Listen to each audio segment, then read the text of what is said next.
Hey everybody, I'm back. It's Richard RJ Eskow. This is the 0 Hour, and in case we haven't been hammering on this point enough, there's an election next week, just in case you missed it. And I know you guys, I know you by now.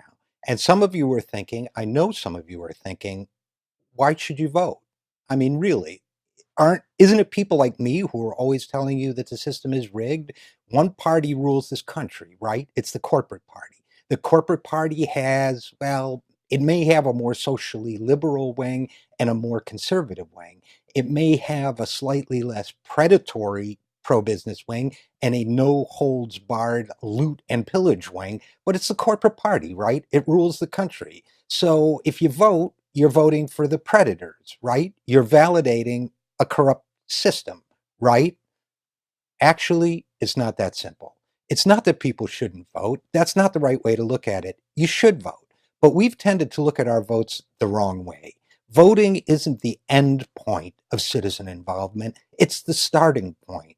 You're not done with your civic duty when you get that little I voted sticker to put on your book bag or something. You've just signed up for the greater project, and the greater project is the one that's going to make the real difference. Look, we need a change in this country. I know it, you know it. We need a big change. We need change on the kind of scale we saw in the 1950s and 1960s and 1930s, too. We need a change in thinking. We need a change in culture. We need a change in values. And we need a profound, peaceful, radical transformation. You could call it a revolution, but a peaceful, Arab Spring style, nonviolent revolution. That means we need to change the way we view the world. We need to change our definition of what's acceptable in life. We need to change the way we think. We need to organize ourselves at all levels, from local to national, to push for this transformation.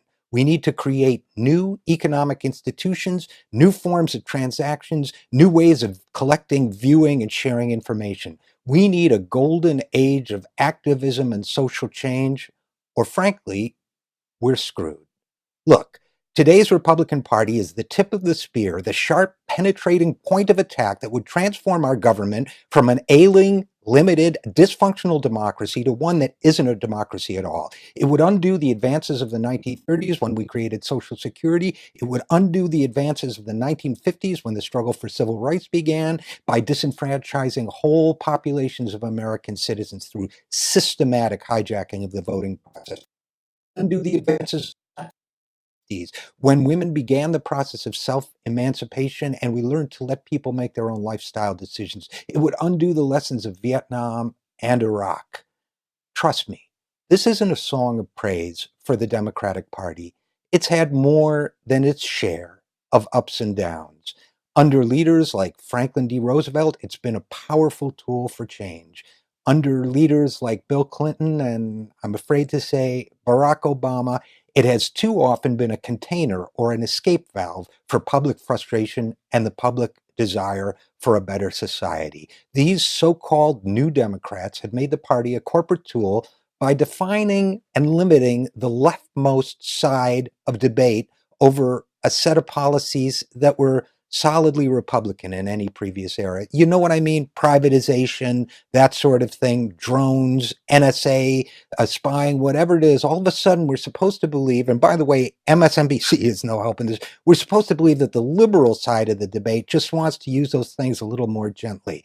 I get it. You get it too. So when we vote, that's just the starting process. But don't forget, there are great Democrats out there too, some of whom have been on our show. There's Grayson, Alan Grayson, there's Sherrod Brown, Elizabeth Warren, Keith Ellison, Raul Grijalva. There are great independents in office too, like Bernie Sanders. Look, I have no party affiliation, no loyalty to anything except a better society.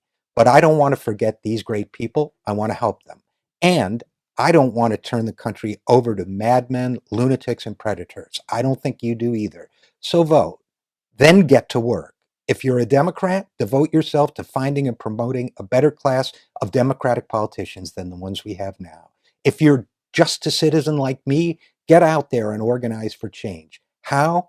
Well, keep watching this show. Trust me, we'll tell you about it. But yes, vote. Vote and then get to work. I'm Richard RJ Eskow, and this is the 0 Hour.